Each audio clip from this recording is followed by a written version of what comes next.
सहस्रकोटिसदृशां केयूरहारोज्ज्वलां बिम्बोष्ठीं स्मितदन्तपङ्क्तिरुचिरां पीताम्बरालङ्कृतां विष्णुब्रह्मसुरेन्द्रसेवितपदां तत्त्वस्वरूपां शिवां मीनाक्षीं प्रणतोऽस्मि सन्ततमहं कारुण्यवारां निधिं मीनाक्षीं प्रणतोऽस्मि सन्ततमहं कारुण्यवारां निधिं मीनाक्षीं प्रणतोऽस्मि सन्ततमहं कारुण्यवारां निधिं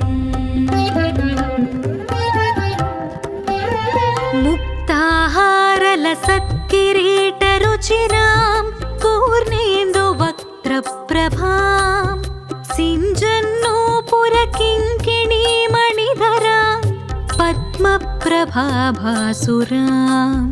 सर्वाभीष्टफलप्रदां गिरिसुतां वाणीरमासेवितां मीनाक्षीं प्रणतोऽस्मि सन्ततमहं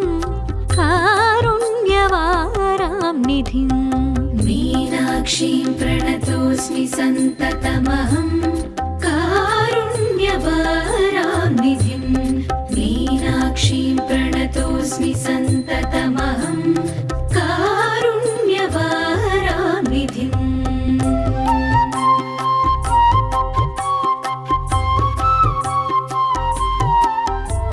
श्रीविद्यां शिववामभागनिलयां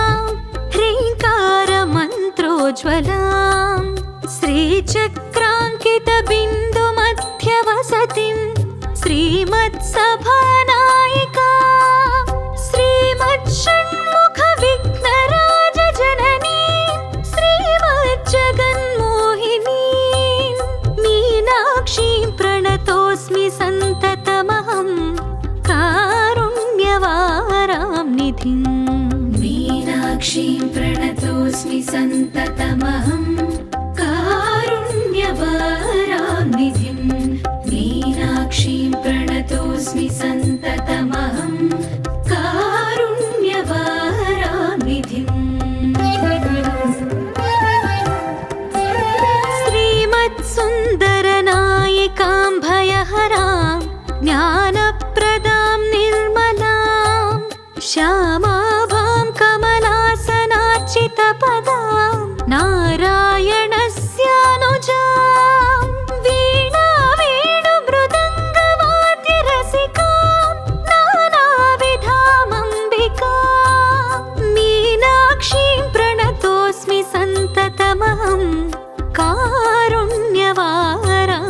निधिम्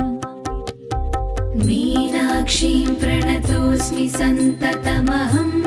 कारुण्यवारानिधिं मीनाक्षीं प्रणतोऽस्मि सन्ततमहं कारुण्यवारानिधिम्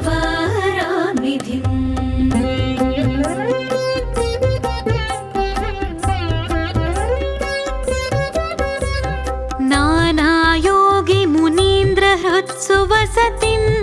नानार्थसिद्धिप्रदां नानापुष्पविराजिताङ्घ्रियुगळां नारायणेनार्चितां नादब्रह्ममयीं परात्परतरां नानार्थतत्त्वात्मिकां मीनाक्षीं प्रणतोऽस्मि सन्ततमहं कारुण्यवारां निधिम् मीनाक्षीं प्रणतोऽस्मि सन्ततमहं कारुण्यवारानिधिं मीनाक्षीं प्रणतोऽस्मि सन्ततमहं कारुण्यवारानिधिं मीनाक्षीं प्रणतोऽस्मि सन्ततमहं कारुण्यवारानिधिं मीनाक्षीं प्रणतोऽस्मि सन्ततमहं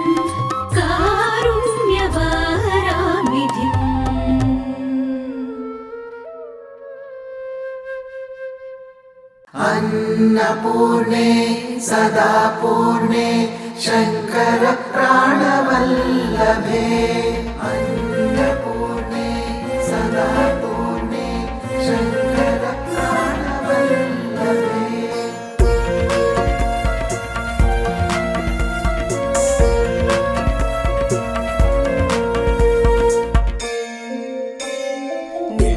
नित्यानन्दकरी वराभयकरी सौन्दर्यरत्नाकरी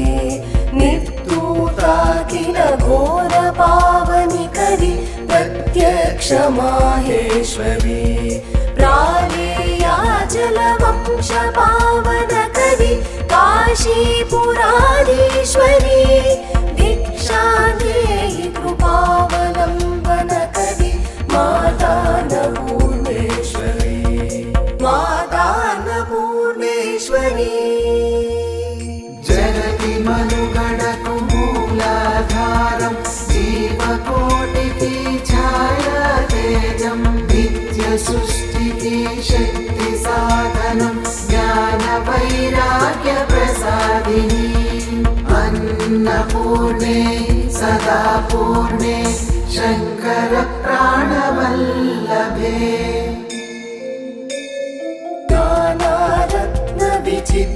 विचित्रभूषणकरी हेमाम्बराडम्बरी मुक्ताहार विडम्बमान विलसत्वक्षोजकुम्भान्तरी काश्मीरागरुवासिताङ्गरुचिरा काशीपुराधीश्वरी भिक्षादेहि कृपावलम्बनकरी माता अन्नपूर्णेश्वरी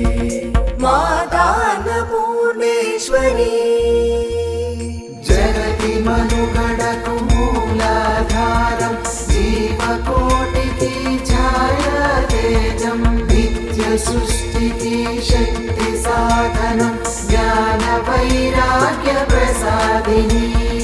अन्नपूर्णे सदा पूर्णे शंकर प्राणवल्लभे योगानन्दकरी विपुक्षयकरी धर्मैकनिष्ठाकरी चन्द्राकानलभासमानलहरी त्रैलोक्यरक्षाकरी सर्वैश्वर्यकरी तपः फलकरी काशीपुराधीश्वरी भिक्षादेहि कृपावलम्बनकरी माता अन्नपूर्णेश्वरी जगति मनुगणकु मूलाधारं जीवकोटिकी छायातेजं नित्यसृष्टिकी शक्तिसाधनं ज्ञान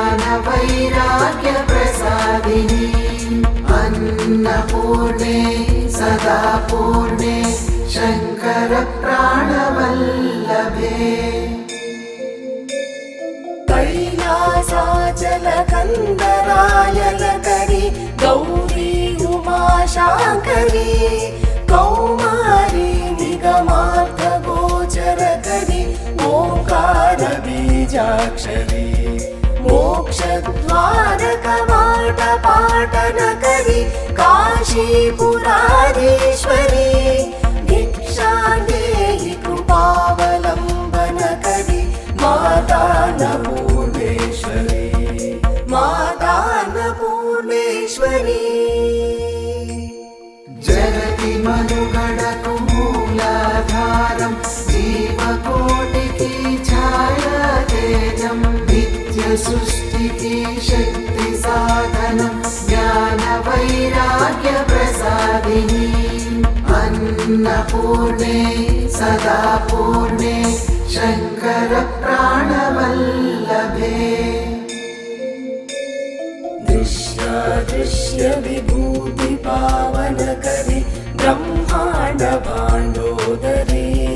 लीला नाटक सूत्र खेलनकरि विज्ञान दीपाङ्कुरी श्री विश्वेशमन प्रमोदनकरि काशीपुराधीश्वरी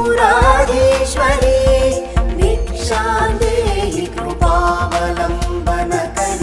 मातान्नपूर्णेश्वरी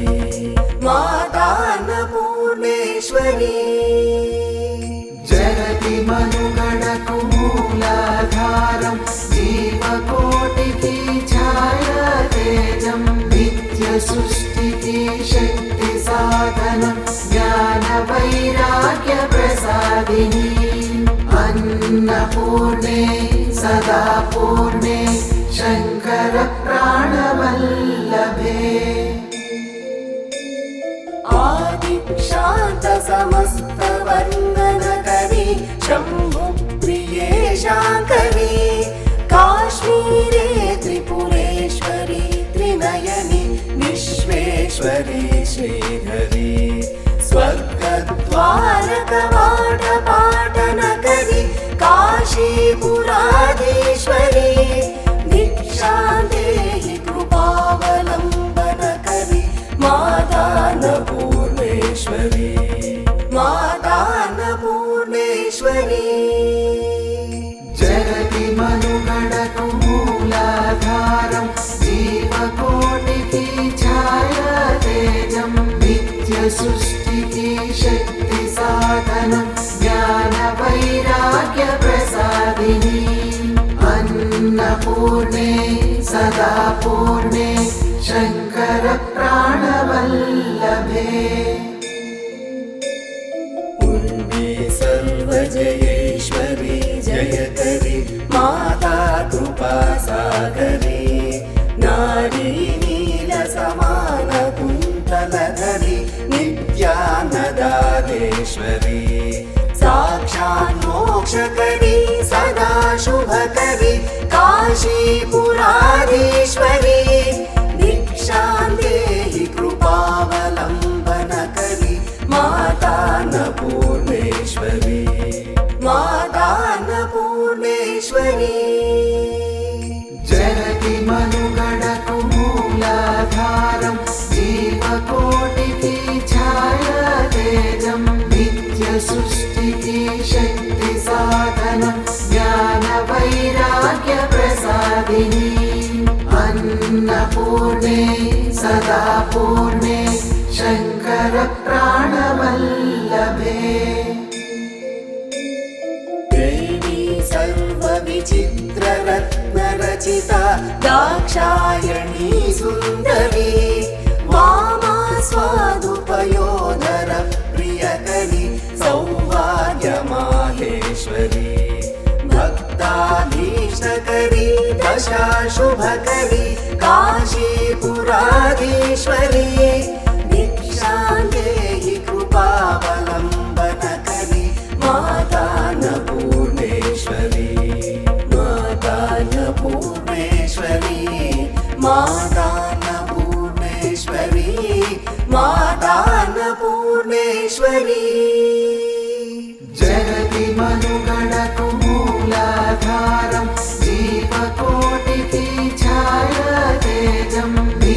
सुस्थिति शक्ति साधनं ज्ञानवैराग्य प्रसादिनी अन्नपूर्णे सदा पूर्णे शङ्कर प्राणवल्लभे अन्नपूर्णे सदा पूर्णे शङ्कर प्राणवल्लभे।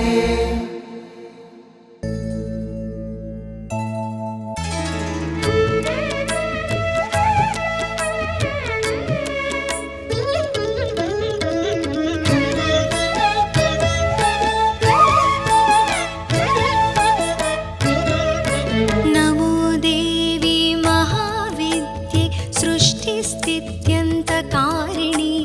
नमः कमलपत्राक्षि सर्वाधारे नमोऽस्तु ते सविस्वतैजस प्राज्ञविराट् सूत्रात्मिके नमः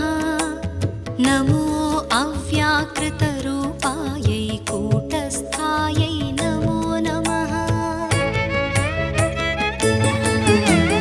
दुर्गे सर्गादिरहिते दुष्टसंरोधनार्गले निरर्गलप्रेमगम्ये भर्गे देवी नमोऽस्तु ते श्रीमात्रे नमः महाविद्यायै नमः श्रीमात्रे नमः महाविद्यायै नमः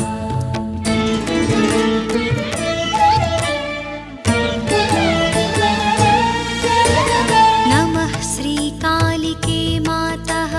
नमो नीलसरस्वती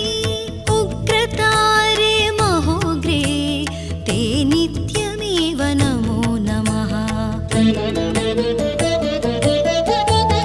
नमः पीताम्बरे देवी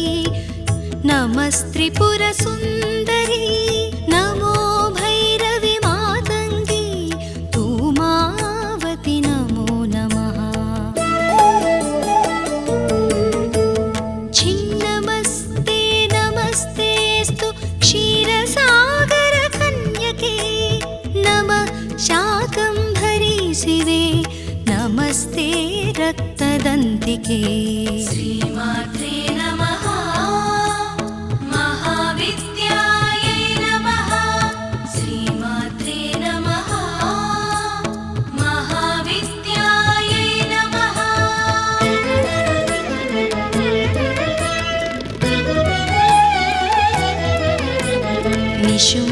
निशुम्भशुम्भदलनी रक्तबीजविनाशिनी धूम्रलोचननिर्नासे वृत्रासुरनिबर्हिणी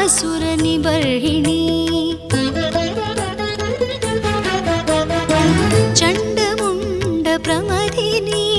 दानवान्तकरे शिवे नमस्ते विजये गङ्गे शारदे विकचानने पृथ्वीरूपे दयारूपे तेजोरूपे नमो नमः प्राणरूपे महारूपे भूतरूपे नमोऽस्तु ते श्रीमात्रे नमः महाविद्यायै नमः श्रीमात्रे नमः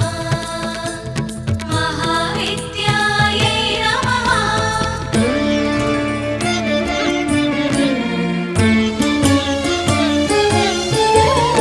विश्वमूर्ते दयामूर्ते धर्ममूर्ते नमो नमः ज्योतिमूर्ते देवमूर्ते ज्ञानमूर्ते नमोऽस्तु ते गायत्री वरदे देवी सावित्री च सरस्वती नमः स्वाहे स्वधे मातः दक्षिणे ते नमो नमः नीति नेतीति वाक्यैः या बोध्यते सकलागमैः सर्वप्रत्यक्स्वरूपां तां भजामः परदेवतां श्रीमात्रे नमः महाविद्यायै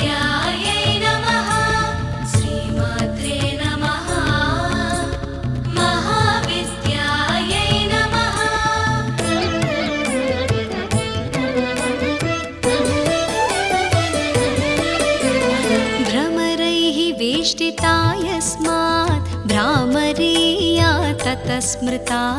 तस्यै देव्यै नमो नित्यं नित्यमेवा नमो नमः।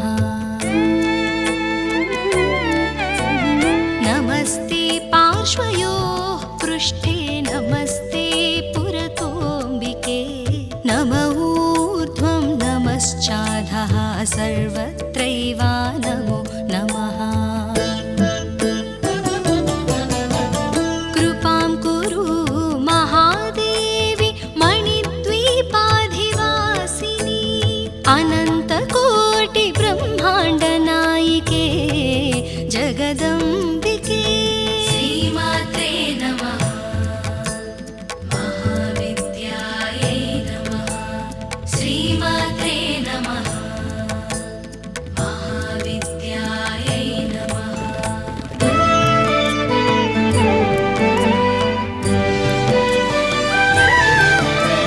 जय देवी जगन्मातः जय देवी परापरे जय श्री भुवनेशानि जय सर्वोत्तमोत्तमे।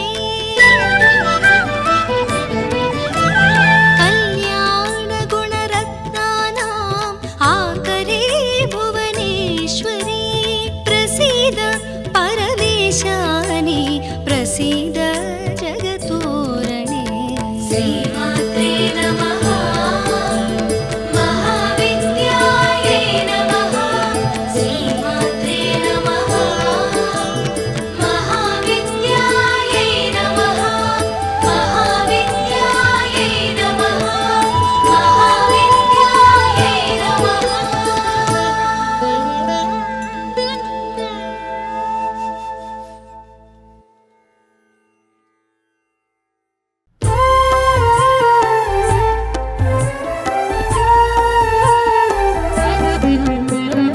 उद्यद्भानुसहस्रकोटिसदृशां केयूरहारोज्ज्वलां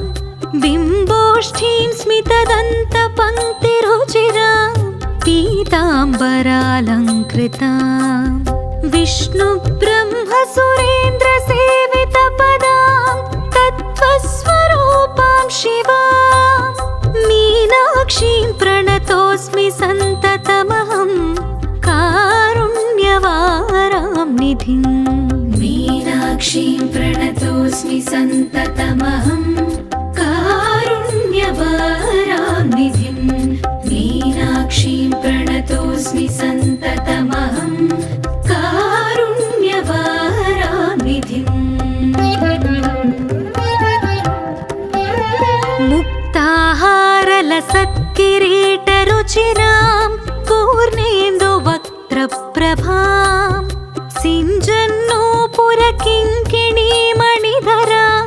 पद्मप्रभाभासुरां सर्वाभीष्टफलप्रदां गिरिसुतां वाणी रमासेवितां मीनाक्षीं प्रणतोऽस्मि सन्ततमहं कारुण्यवारां निधिं। मीनाक्षीं प्रणतोऽस्मि सन्ततमहं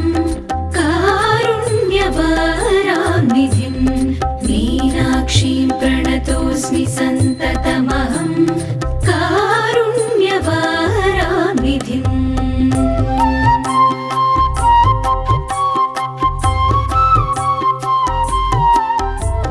श्रीविद्यां शिववामभागनिलयां ह्रीङ्कारमन्त्रोज्ज्वलां श्रीचक्राङ्कितबिन्दुमध्यवसतिं श्रीमत्सभानायिकां श्रीमच्छण्मुखविघ्नराजजननीं श्रीमज्जगन्मोहिनीं मीनाक्षीं प्रणतोऽस्मि सन्ततमहं कारुण्यवारां निधिं। मीनाक्षीं प्रणतोऽस्मि सन्ततमहं कारुण्यवारां निधिं। मीनाक्षीं प्रणतोऽस्मि सन्ततमहं कारुण्यवारां निधिम्। श्रीमत्सु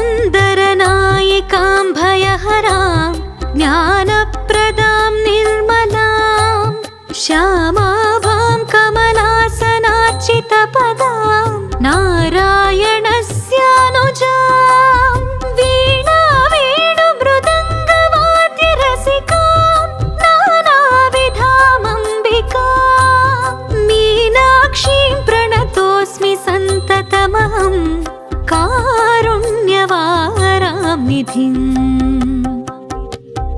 मीनाक्षीं प्रणतोऽस्मि सन्ततमहं कारुण्यवारां निधिं मीनाक्षीं प्रणतोऽस्मि सन्ततमहं कारुण्यवारां निधिम्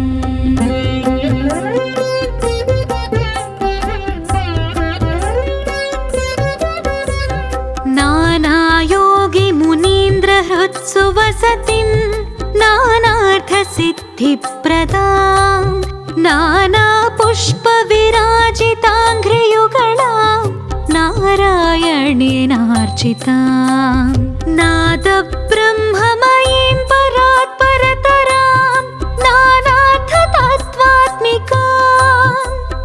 मीनाक्षी प्रणतोऽस्मि सन्ततमहं कारुण्यवारां निधिम् मीनाक्षीं प्रणतोऽस्मि सन्ततमहं कारुण्यवारां निधिं मीनाक्षीं प्रणतोऽस्मि सन्ततमहं कारुण्यवारां निधिं मीनाक्षीं प्रणतोऽस्मि सन्ततमहं कारुण्यवारां निधिं मीनाक्षीं प्रणतोऽस्मि सन्ततमहं कारुण्यवारां निधिम्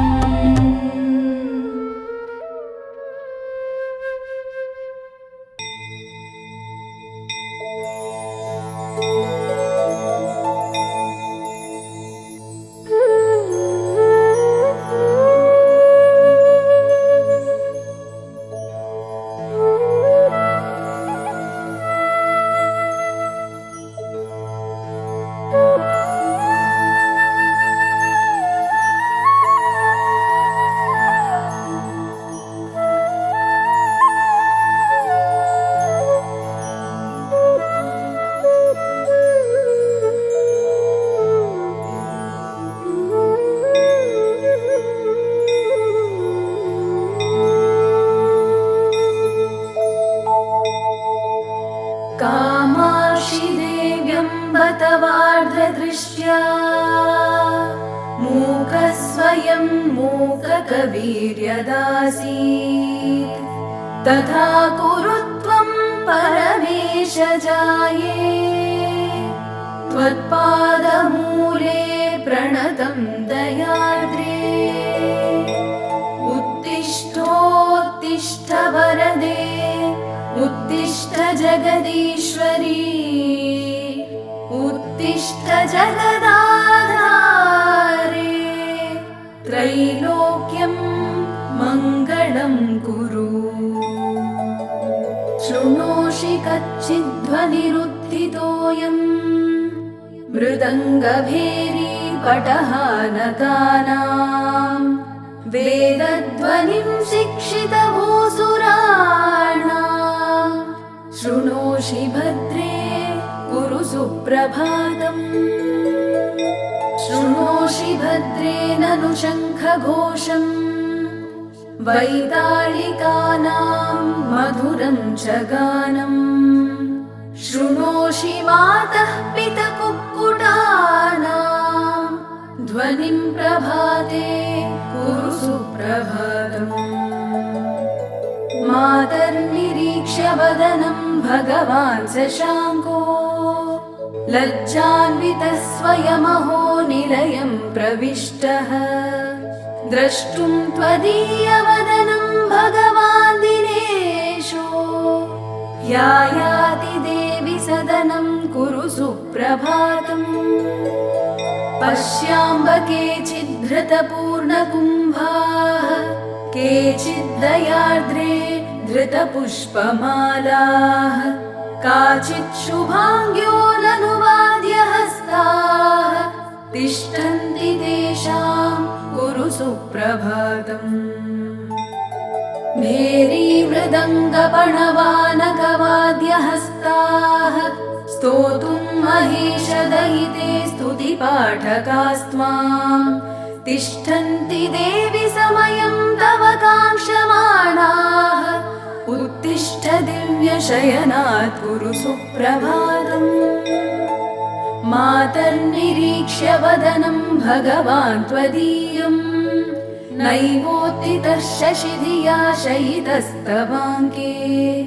सम्बोधयाशु गिरिजे विमलं प्रभातम्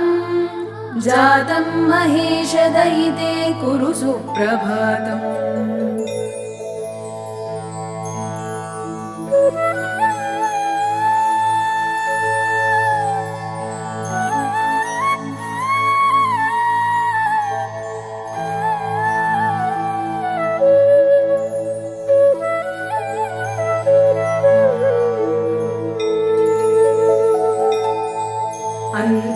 अन्तश्चरण्यास्तव भूषणानां झल् झल् ध्वनिं नूपुरकङ्कणानां श्रुत्वा प्रभाते तव दर्शनार्थी द्वारे स्थितोऽहं कुरु सुप्रभातम् वाणी पुस्तकमम्बिके गिरिसुते पद्मानि पद्मासना रम्भा त्वं वरडम्बरं गिरिसुता गङ्गा च गङ्गाजलम् काळीताळयुगं मृदङ्गयुगलं वृन्दाचलं तथा नीला निर्मलदर्पणधृतवती तासां प्रभातं शुभम् उत्थाय देवि शयनात् भगवान् पुरारिः स्नातुं प्रयाति गिरिजे सुरलोकनद्याम् नौको हि गन्तुमनघे रमते दयार्द्रे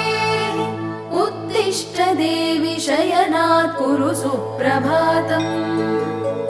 पश्याम्ब केचित् फलपुष्पहस्ताः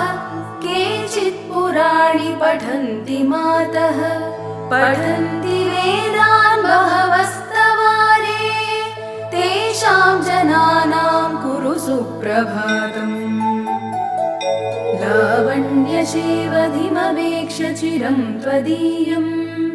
कन्दर्पदर्पदळनोऽपि वशं गतस्ते कामारि चुम्बितकपोलयुगं त्वदीयम् द्रष्टुं स्थिता वयमये कुरु सुप्रभातम् गाङ्गेयतोयमम बाह्यमुनीश्वरास्त्वां गङ्गाजलैः सहितुं बहवो घटांश्च धृत्वा शिरस्सु भवतीमभिकाङ्क्षमाणाः द्वारे स्थिता हि वरदे कुरु सुप्रभातम् मन्दारकुन्दकुसुमैरपि जातिपुष्पैः मालाकृता विरचितानि मनोहराणि माल्यानि दिव्यपदयोरपि धातुबम्ब तिष्ठन्ति देवि मुनयः कुरु सुप्रभातम्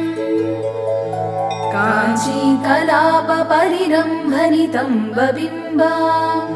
काश्मीरचन्दनविलेपितकण्ठदेशम् कामेशचुम्बितकपोलमुदारनासाम्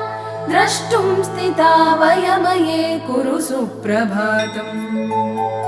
मन्दस्मितं विमलचारु विशालनेत्रम् कण्ठस्थलं कमलकोमलगर्भगौरम् चक्राङ्कितं च युगलं पदयोर्मृगाक्षी द्रष्टुं स्थिताः वयमये कुरु सुप्रभातम् मन्दस्मितं त्रिपुरनाशकरं पुरारेः कामेश्वर प्रणयकोपहरं स्थितं ते मन्दस्मितं विपुलहासमवेक्षितुं ते मातस्थिताः वयमये कुरु सुप्रभातम् माता शिशूनां परिरक्षणार्थं न चैव निद्रावशमेति लोके मातात्रय सततां गतिस्त्वं सदा विनिद्रा कुरु सुप्रभातम् मातर्मुरारि कमलासनवन्दिताङ्ग्याः हृद्यानि दिव्यमधुराणि मनोहराणि श्रोतुं तवाम्बवचनानि शुभप्रदानि द्वारि स्थिता वयमये कुरु सुप्रभातम् दिगम्बरो ब्रह्मकपालपाणिः विकीर्णकेशः पणिवेष्टिताङ्गः तथापि मातस्तव देवि संगात् महेश्वरो भूत् कुरु सुप्रभातम् अयि तु जननी दत्तस्तन्यपानेन देवी द्रविडशिशुरभूद्वैज्ञानसम्पन्नमूर्तिः द्रविडतनय भुक्तक्षीरशेषं भवानी वितरसि यदि मातः सुप्रभातं भवेन्मे जननि तव कुमारः स्तन्यपानप्रभावात् शिशुरपि तव भर्तुः कर्णमूले भवानी प्रणववरविशेषं बोधयामास देवी यदि मयि च कृपा ते सुप्रभातं भवेन्मे त्वं विश्वनाथस्य विशालनेत्रा हालस्य नाथस्य नुमीननेत्रा एकाम्रनाथस्य नु कामनेत्रा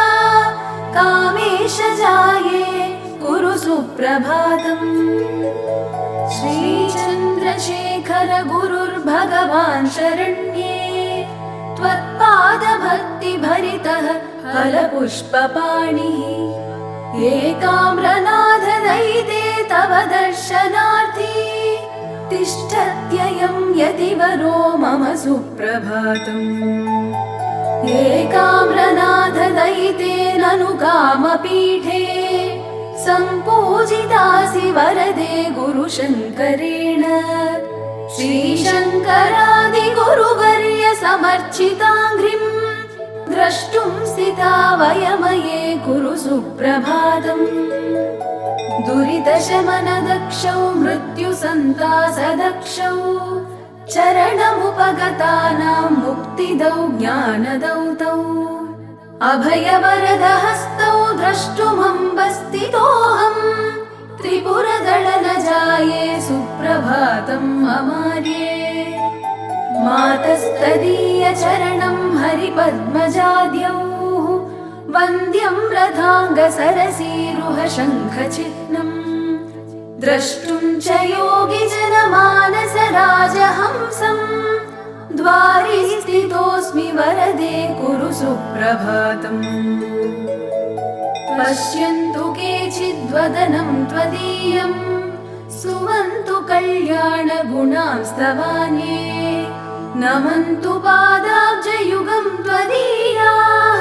द्वारि स्थितानां कुरु सुप्रभातम् केचित् सुमेरोः शिखरेति तुङ्गे केचिन्मणिद्वीपवरे विशाले पश्यन्तु केचित्त्वमृताब्धिमध्ये पश्याम्यहं त्वामिह सुप्रभातम् शम्भोर्वामाङ्कसंस्थां शशिनिभवदनां नीलपद्मायताक्षीं श्यामाङ्गां चारुहासां निबिडतरुकुचां पक्वबिम्बाधरोष्णीं कामाक्षी कामदात्रीं कुटिलकचभरां भूषणैर्भूषिताङ्गीं